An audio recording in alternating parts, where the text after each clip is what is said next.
Näin, eli tallennus ja litterointi on nyt päällä ja oikein paljon tervetuloa vielä tähän Etutöölön lukion yhteishakuinfoon syksyllä 2025.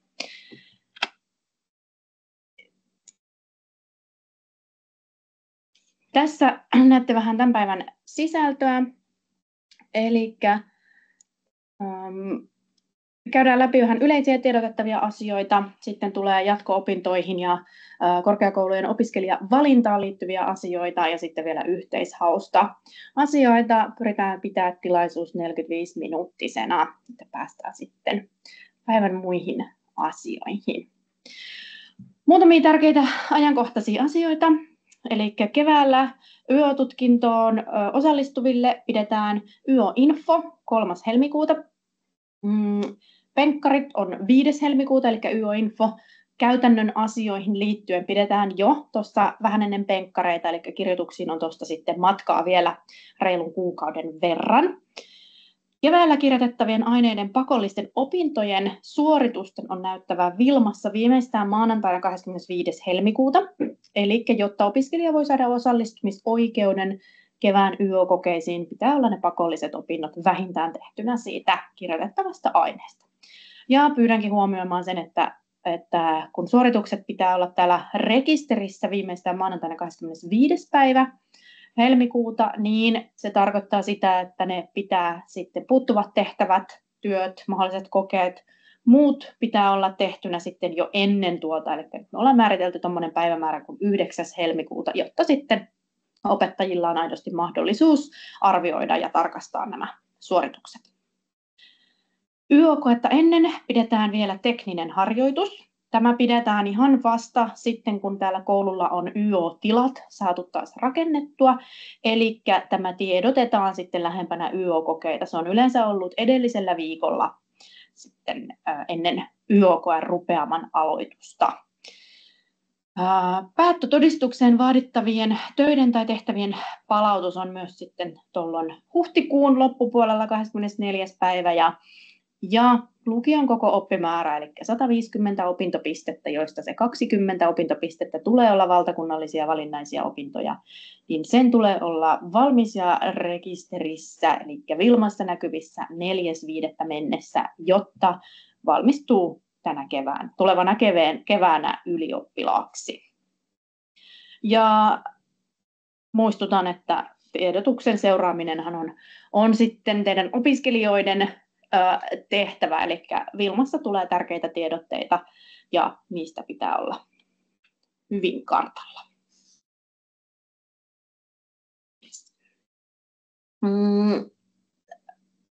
Ylppärit tosiaan lähestyy ja jaan teille nämä materiaalit myös tilaisuuden jälkeen ja ne tulee löytymään sitten myös Vilmasta, mahdollisesti myös Etutöölön lukion nettisivuilta, niin että pääsette linkkeihin tutustumaan myös itse, mutta tärkeät linkit ja tuki ylioppilastutkintoon lukemiseen niin löytyy muun muassa näistä kohdista. Eli meidän erityisopettajat ovat koonneet tämmöisen opiskelun tukisivuston, mistä löytyy lukusuunnitelmapohjia, esseenkirjoitusohjeita, tosi paljon kaikkea materiaalia, miten voi valmistautua YÖ-kokeisiin ja sitten muutenkin tehostaa omaa opiskeluaan. Suosittelen lämpimästi tutustumaan näihin. Meillä tulee olemaan varmaan hyvinvointikahveillakin vielä esimerkiksi jännittämiseen YÖ-kokeisiin liittyviä teemoja, jos tuntuu, että se itse koetilaisuus on vähän semmoinen stressaava tai kuormittava, niin siellä tulee olemaan myös sitten tukea tarjolla semmoisiin asioihin ja näistä voi laittaa myös omalle opolle, meidän erityisopettajille, kellä vaan täällä koululla viestiä, niin näistä voidaan keskustella yhdessä. Ja sitten tosi tärkeä sivusto ylioppilastutkinto.fi, eli kokelaiden tulee olla perillä siitä, että mistä se YÖ-tutkinto koostuu, minkälaiset ohjeet ja määräykset ohjaa sitten myös ylioppilaiden tai ylioppilaskokelaiden toimintaa sekä YÖ-koepäivänä että sitten ilmoittautumiseen muuhun liittyen. Näistä me tiedotetaan myös muun muassa näissä YÖ-infoissa, mutta viime kädessä kokelaalla vastuu olla perillä näistä. Sitten siirrytään sinne ylioppilastutkinnon suorittamisen jälkeiseen aikaan, eli opintovaihtoehtoihin ja mahdollisuuksiin lukion jälkeen. Lukion jälkeen on mahdollista suorittaa ammatillinen koulutus, mikä on siis samantasoinen tutkinto kuin lukiokoulutus.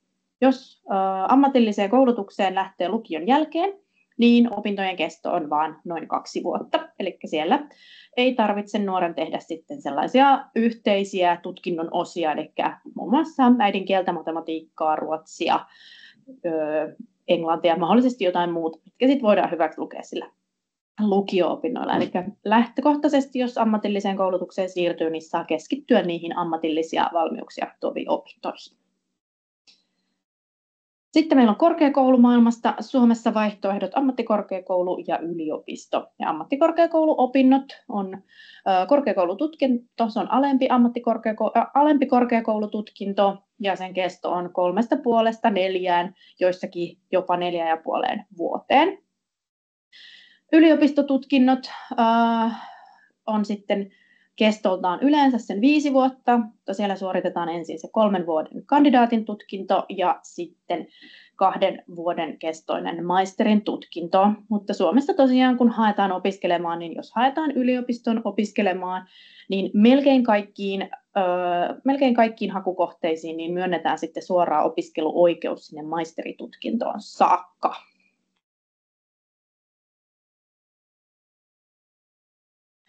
Ammatilliseen koulutukseen hakeutuminen tapahtuu ylioppilaille jatkuvan haun kautta, eli yhteishaku ei koske lukiolaisia enää ammatilliselle puolelle, ja haun aikataulut pitää tarkastaa sieltä ammatillisten oppilaitosten sivuilta.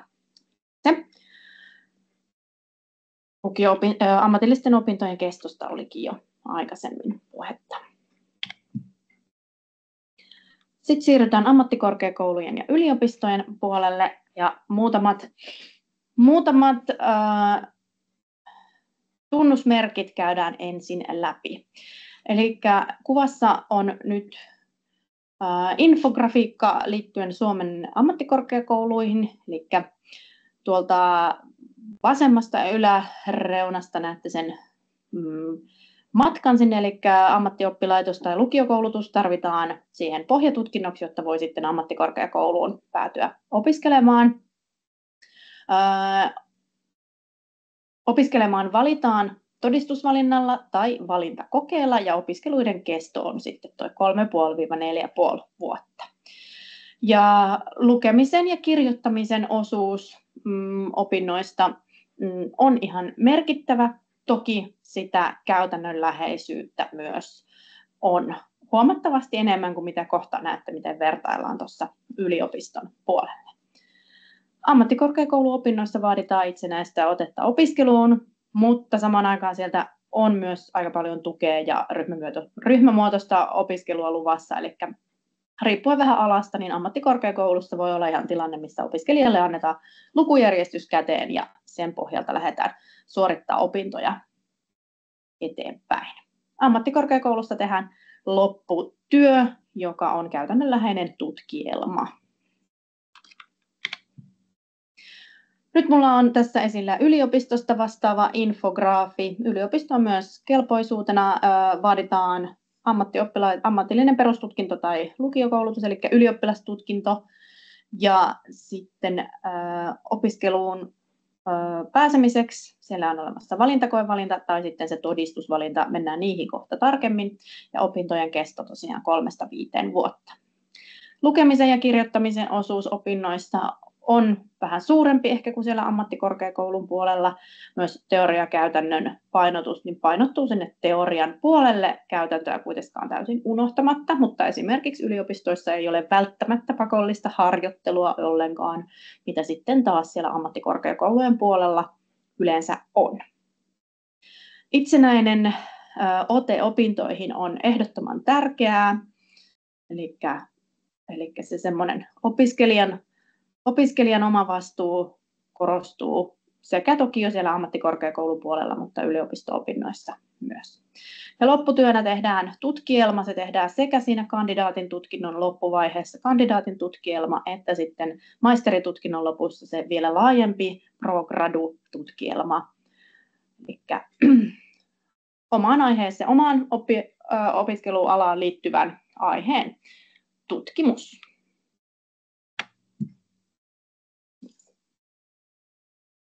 No sitten tässä koottuna, että mistä löytyy hyvin tietoa eri koulutuksista, mistä lähteä etsimään, niin opintopolku on se meidän yksi ja ehkä se yksi tärkeimmistä tietolähteistä.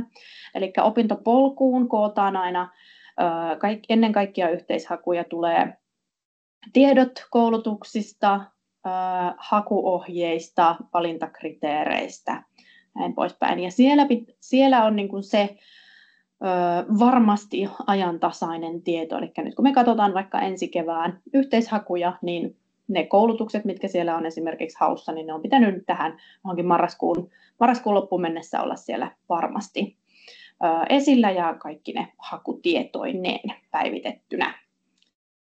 Sitten toiset tärkeät tietolähteet on ammattikorkeakouluun.fi ja tämä yliopistovalinnat.fi. Eli viime vuosina on uudistettu hyvin paljon korkeakoulujen valintaprosesseja ja niitä on koottu niin kuin, selkeiden tietolähteiden taakse sekä sitten myös yhdenmukaistettu. Eli sieltä löytää parhaiten tiedot sekä ammattikorkeakoulujen todistusvalinnasta että valintakoevalinnasta sekä sitten yliopistokoulutusten valintakoevalinnoista sekä sitten todistusvalinnasta. Sitten on laittanut Etutöiden lukion sähköiselle ilmoitustaululle uutisen myös näistä valmennuskeskuksen jatko-opintoinfoista. Siellä löytyy alakohtaisia infoja sekä tämmöisiä hakuoppaita, niistä on tallenteita myös saatavilla. Eli jos on joku tietty ala mielessä, niin suosittelen kurkkaamaan, koska siellä on myös hyviä ilmaisia infoja tarjolla. Sitten on noin meidän Tylyn Opolan sivut, mistä löytyy jatko-opintoihin liittyviä teemoja myös, sekä sitten myös kohde, mikä tässä ei ole, niin on se opopassi.com, josta löytyy sitten myös hyvin tietoa erilaisista vaihtoehdoista lukion jälkeen. Ehdottomasti kaikkien korkeakoulujen omat nettisivut on todella hyödyllisiä tietolähteitä. Niistä löytyy ehkä parhaiten kuvaukset siitä, että millaista minkäkin alan opiskelu on. Töissä.fi-sivustolta voit katsoa valmistuneiden kokemuksia, kertomuksia, muun muassa myös vaikka palkkatietoja työelämästä. Muistutan vaan, että töissä.fi-sivustolla oleva data perustuu siis siihen, että ihmiset on itse käyneet laittamassa sinne ne tietonsa. Eli ei ole välttämättä niin kuin kattava kaikilta osin, vaan siltä osin, että mitä ihmiset on sitten sinne itse käyneet lisäämässä. Ja valintayhteistöiden sivut, eli sitten on esimerkiksi vaikka kauppatieteet.fi-sivusto on sellainen, mihin on sitten koottu kauppatieteellisen alan tiedot yhteen. Eli sieltä samoja tietoja löytyy siis kuin vaikka tuolta yliopistovalinnat.fi-sivustolta, mutta sitten alaspesifisti juuri näille alueille. Opintopolun käytöstä muutama vinkki. Mulla on tässä pari kuvakaappausta. Nyt on edellisten vuosien kuvakaappaukset, mutta pätee edelleen. Eli yksi tärkeä asia opintopolun käytössä on haun rajaaminen.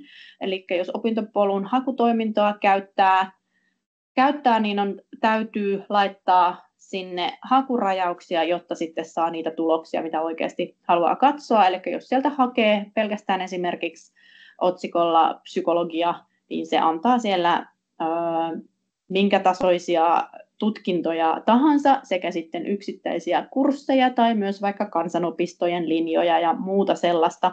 Eli jos me halutaan etsiä näitä yhteishakuun tulevia lukion suorittaneelle suunnattuja alempia korkeakoulututkintoja, niin sitten siellä kannattaa olla nämä rajaukset käytössä. Eli tässä nyt on esimerkiksi käytetty rajauksena kandi plus maisteritutkinto sekä AMK-tutkinnot, eli että me saadaan sieltä vaihtoehtoina molemmat korkeakoulututkinnot, joihin olemme hakukelpoisia lukion jälkeen. Sitten koulutustaustan rajausta kannustan käyttämään, eli ylioppilas- ja lukiokoulutus. Ja sitten voi vielä halutessaan vaikka sieltä jotain muita rajauksia. Ja sitten sen jälkeen, kun sieltä on haettu jotain koulutusohjelmaa, valittu sieltä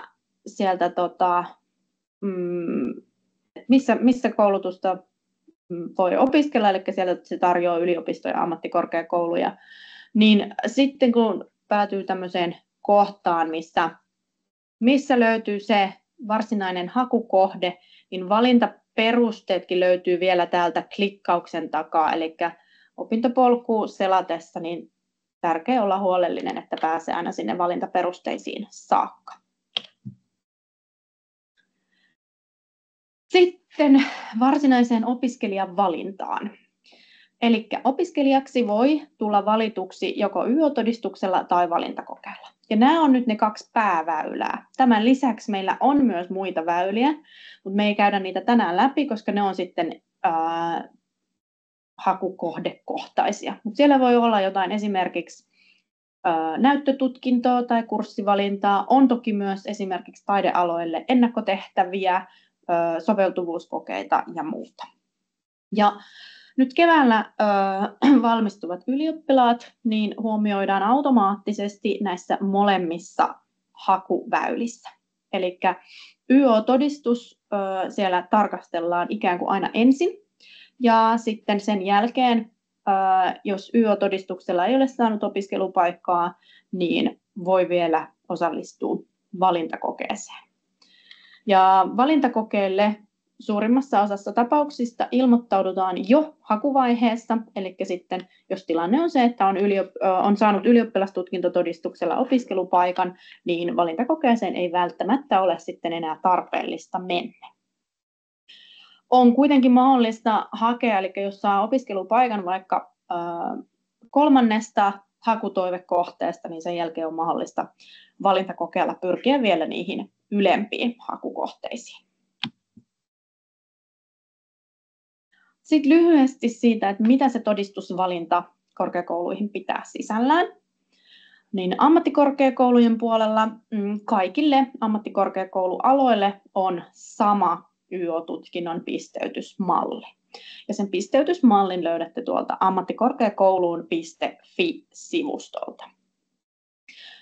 Ne aineet, mistä siellä saa pisteitä, on suomi äidinkielenä tai suomi toisena kielenä oppimäärä, matematiikan oppimäärä, pitkä tai lyhyt, vieras kautta toinen kotimainen kieli, eli joko esimerkiksi englanti, ranska, saksa, tai sitten toinen kotimainen kieli on aina se ruotsin kieli, täällä meiltä kun kirjoitetaan ylioppilaaksi, ja sitten 2 muuta ainetta, eli siellä pääsee vähän sitten oman YÖ-tutkinnon mukaan, saa pisteitä. Tässä on ehkä hyvä huomioida se, että ammattikorkeakoulujen todistusvalinnassa ei voi saada 5 aineesta pisteitä, jos ei ole kirjoittanut matematiikkaa, eli matematiikka huomioidaan siellä omanaan. Ammattikorkeakouluihin voi kuitenkin tulla hyväksytyksi myös 4 aineella, silloin luonnollisesti ei vaan voi saada sit niitä täysiä pisteitä, mutta jos pisteet riittää 4 aineella, niin ei ole estettä tulla valituksi. Ja yliopistojen puolella YÖ-todistuksen pisteytys vähän vaihtelee, eli siellä on jaoteltu alat ikään kuin eri laatikoihin, ja jokainen laatikko sitten käyttää omaa pisteytysmalliaan. Ja sen löydätte sieltä yliopistovalinnat.fi-sivustolta.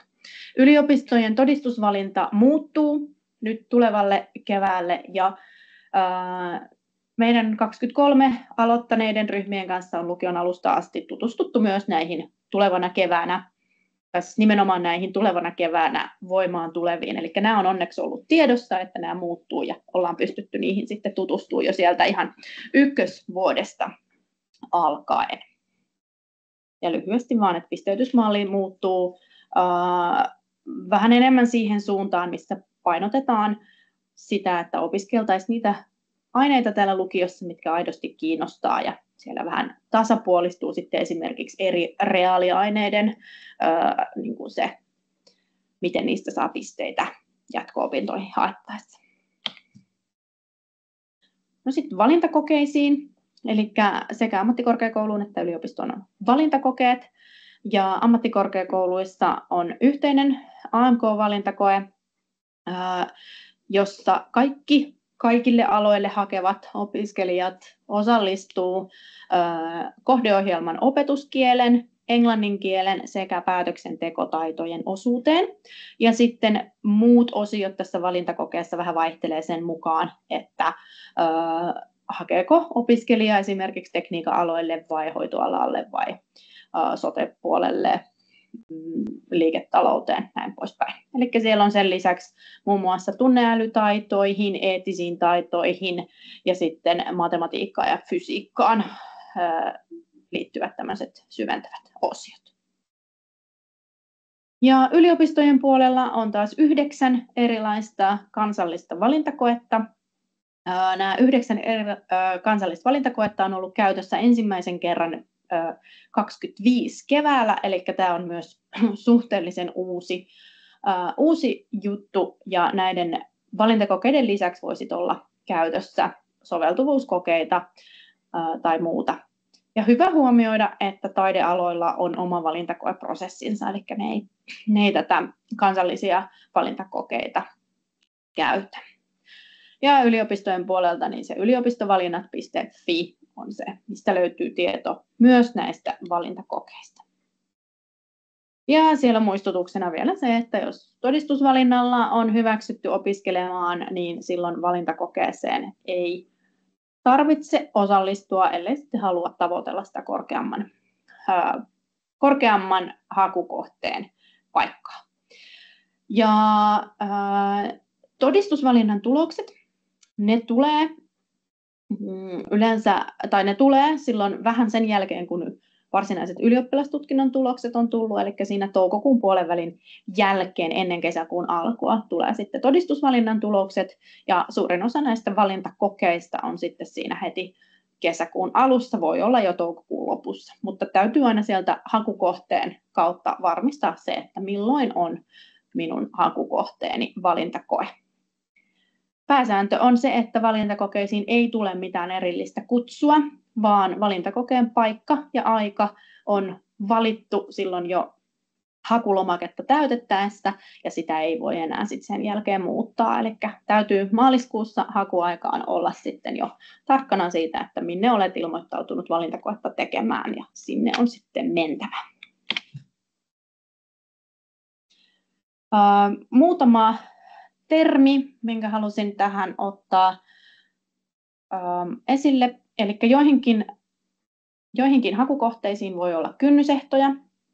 Kynnysehto tarkoittaa sitä, että pitää olla jostain tietystä YO-aineesta suoritettu jokin tietty arvosana, jotta voi päästä opiskelemaan sitä ainetta tai sitä alaa.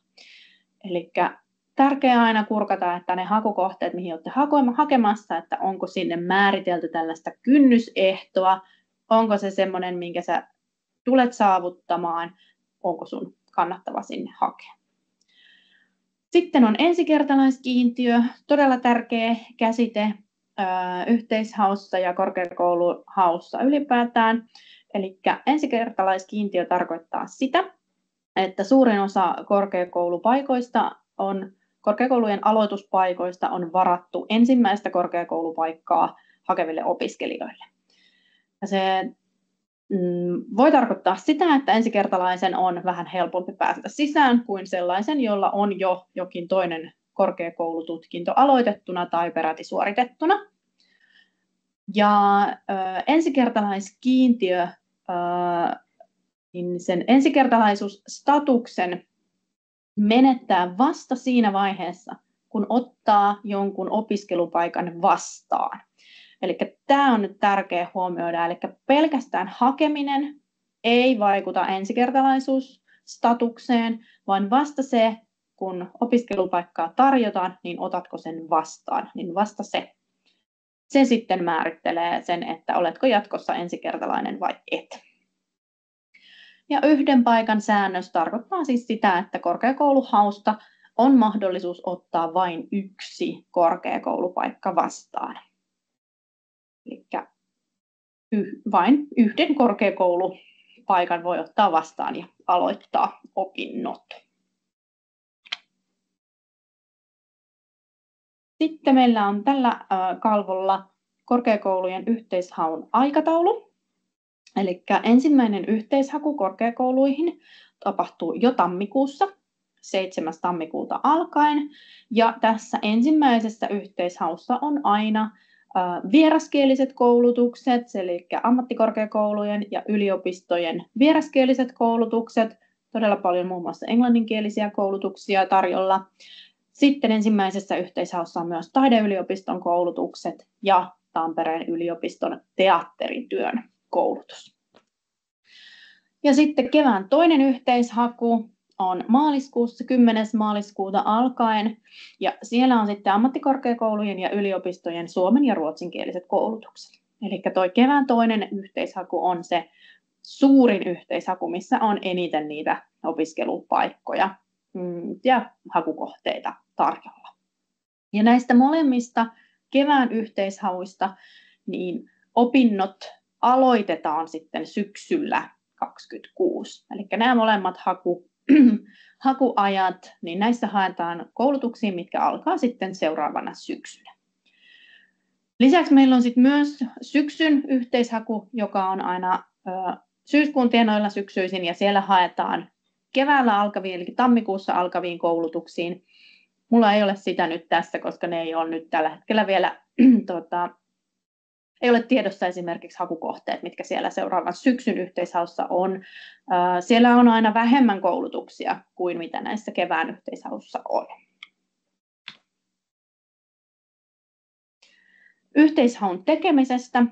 Yhteishaku tehdään opintopolussa, eli hakuaikana ihan suoraan opintopolun etusivulle ilmestyy painike, josta pääsee suoraan hakulomakkeelle. Ja kevään ensimmäisessä yhteishaussa voit hakea 6 koulutukseen. Ja näitä kevään ensimmäisen yhteishaun koulutuksia ei tarvitse laittaa mieluisuusjärjestykseen.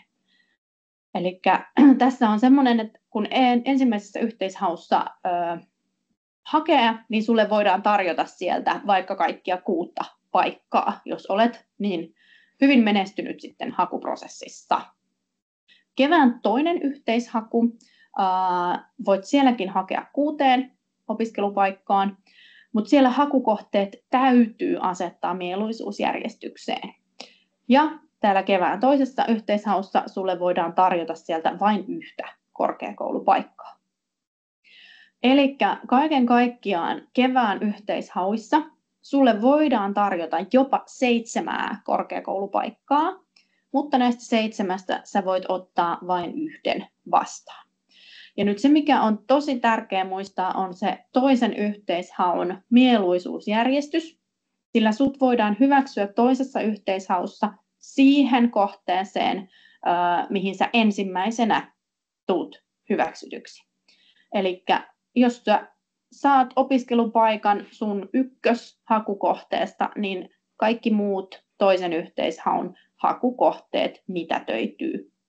Huolimatta siitä, olisiko sulla pisteet riittänyt tai mitä ikinä onkaan se tilanne, niin jos sä pääset sun ylimpään korkeakoulutoiveeseen, niin ne muut sitten mitätöityy. Eli tärkeää miettiä, että mihin mä haluaisin kaikista eniten tulla valituksi ja laittaa siinä järjestyksessä sitten ne hakulomakkeelle. Ja varsinaisen korkeakouluhaun voi tehdä kotona itsenäisesti. Ja sen ihan suosittelenkin, että tehkää rauhassa kotona itsenäisesti. Me pidetään koululla myös muutamia yhteishakupäivystyksiä, jos haluaa tulla tekemään sen tänne koululle opon kanssa. Mutta kunhan olet tarkkana, että teet sen hakuajan puitteissa. Ja sitten kun olet täyttänyt hakemuksen, niin sulle tulee sähköpostiin linkki suoraan sinne hakemukselle. Eli jos sä haluat hakuaikana vielä muuttaa vaikka sun hakujärjestystä, niin se on mahdollista. Mutta vain hakuaikana, eli ei missään nimessä hakuajan päättymisen jälkeen. Niin sen jälkeen et voi tehdä enää mitään muutoksia hakulomakkeelle. Ja haun tulokset tulevat sitten sähköpostiin, kun se opiskelijavalinta on valmis. Eli käyttäkää nyt, tähän en ole kalvoille kirjannut, mutta tärkeä muistutus, käyttäkää jotain teidän omaa henkkoht-sähköpostia, älkää käyttäkö sitä koulun. eduhel-päätteistä sähköpostia, koska sitten kun te täältä Tylystä valmistutte, niin aikanaan teidän tunnuksetkin lakkaa sitten olemasta ja te haluatte nämä tiedot luonnollisesti niihin sähköpostiosoitteisiin, mitkä teillä on sitten edelleen lukiotaipaleen jälkeen voimassa. Ja tarkat aikataulut hakuun ja tuloksiin ja muuhun liittyen niin löytyy sieltä opintopolku.fi-palvelusta. No sitten muistutus korkeakoulujen hakijapalveluista. Eli sieltä jokaisella yliopistolla, ammattikorkeakoululla on oma hakijapalvelunsa ja sieltä voisit kysyä aina lisätietoja tai muuta sellaista, että jos on jotain epäselvää haun vaiheissa tai jos on vaikka jotain liitteitä, mitä täytyy toimittaa tai muuta vastaan. Myös täällä on sitten linkkejä suoraan yhteystietoihin. Sitten mennään vielä alle 25-vuotiaan velvollisuuteen hakea koulutukseen.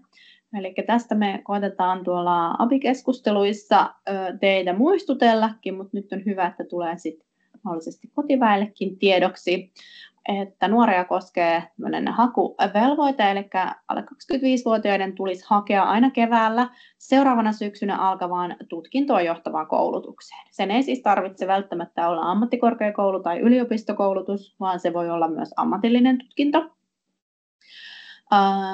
Kevään hauissa tai kevään aikana pitäisi hakea vähintään 2 koulutukseen, joihin on hakukelpoinen.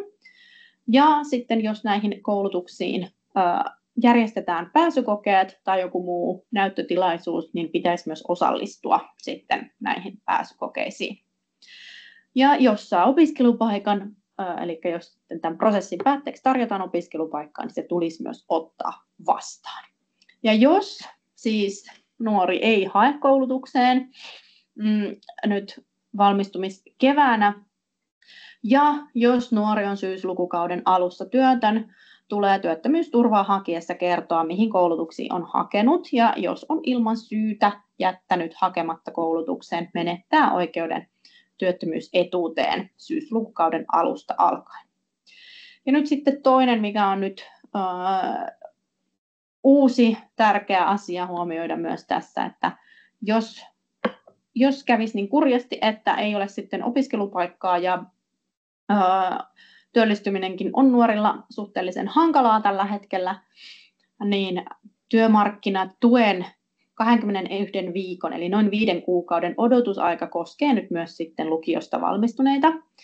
Ja se odotusaika alkaa sitten heti, kun päätoimiset opinnot on päättynyt ja ilmoittautuu työttömäksi työnhakijaksi. Eli tätä summatakseni, niin jotta sitten mahdollisesti turvaa myös omaa tulevaisuuttaan, niin suosittelen lämpimästi kaikille, että hakisi vähintään 2 koulutukseen. Ja jos on sitten semmoinen tilanne, että ei ole työtä, ei ole esimerkiksi vaikka kesätyötä tai ei ole sitten toistaiseksi voimassa olevaa tai muuta pidempää työsopimusta, niin ilmoittautuu työttömäksi työnhakijaksi heti, kun valmistuu lukiosta. Eli heti silloin lakkiaisia seuraavana maanantaina. Niin sillä sitten varmistaa, että heti kun on oikeutettu vaikka työttömyysturvaan, niin sitä voi saada. Sitten monella on myös edessä välivuosi ja sehän on täynnä mahtavia mahdollisuuksia kokeilla siipiään esimerkiksi työelämästä, lähteä maailmalle, tutustua avoimien korkeakouluopintojen kautta yliopisto- tai ammattikorkeakouluopintoihin. Niitä voi suorittaa yksittäisiä kursseja tai sitten voi suorittaa ihan tämmöisiä kokonaisuuksia, joiden kautta voi sitten hakeutua tutkinto-opiskelijaksi, eli ammattikorkeakoulut puhuu tämmöisistä polkuopinnoista, niitä löytyy eri aloille. Eli polkuopinnot tarkoittaisi sitä, että tehtäisiin joku yleensä noin 45 opintopisteen kokonaisuus avoimessa ammattikorkeakoulussa. Nämä opinnot on maksullisia, mutta sitten näiden opintojen suorittamisen jälkeen voisi mahdollisesti saada opiskelupaikan kyseisestä ammattikorkeakoulusta. Ja yliopistoissa sama juttu, eli on tämmöiset väyläopinnot yliopistoon osalle aloista, eli voisi tehdä maksullisten avoimen yliopiston opintojen kokonaisuuden ja sitten tällä kokonaisuudella hakeutua opiskelijaksi yliopistoon. On myös mahdollisuus uusia YÖ-kokeita. Nykyään opiskelijoilla on loputon oikeus uusia ylioppilastutkinnon kokeita, jos sitten haluaa todistusvalinnalla vielä hakea korotetuilla arvosanoilla. Ja sitten tietenkin muut esimerkiksi vapaan sivistystyön tai kansanopistojen linjat on mahdollisia välivuodelle. Tuolla yläkulmassa on tuommoinen välivuosi.net-sivusto, mikä on ihan todella hieno tietopaketti, mutta sen päivitys valitettavasti on loppunut ja se sivusto on olemassa nyt vaan tämän 25 vuoden loppuun, eli se kannattaa vielä kurkata tässä, kun se on olemassa.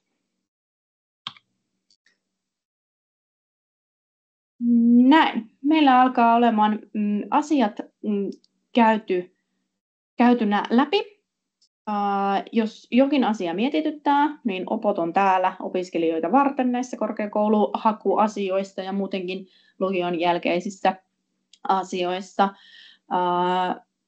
Nuorilla lukiosta valmistuneilla on myös oikeus ohjaukseen sieltä omasta kotilukiostaan vielä vuoden ajan valmistumisen jälkeen, eli muistakaa myös se, eli meille voi laittaa vaikka sähköpostia vaikkapa ensi syksynä, jos tuntuu siltä, että haluaisit vielä kysellä vähän neuvoa, että miten tästä eteenpäin.